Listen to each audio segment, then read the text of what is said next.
Hello दोस्तों, good morning. सुप्रभात करते हैं नए दिन के साथ नई वीडियो की शुरुआत। चलिए जी, आप वीडियो की शुरुआत भी कर लेते हैं। मैं सरद स्टार ऑफिस से स्वागत करती हूँ अपने देवभूमि उत्तराखंड के खूबसूरत पहाड़ की वादियों से।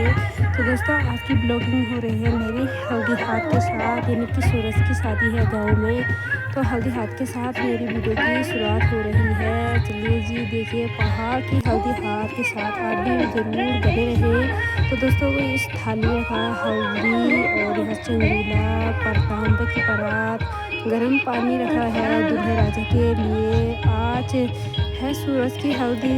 तो दोस्तों, आप भी पहाड़ी हल्दी का आनंद लीजिए। कैसी होती है पहाड़ी हल्दी।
जाने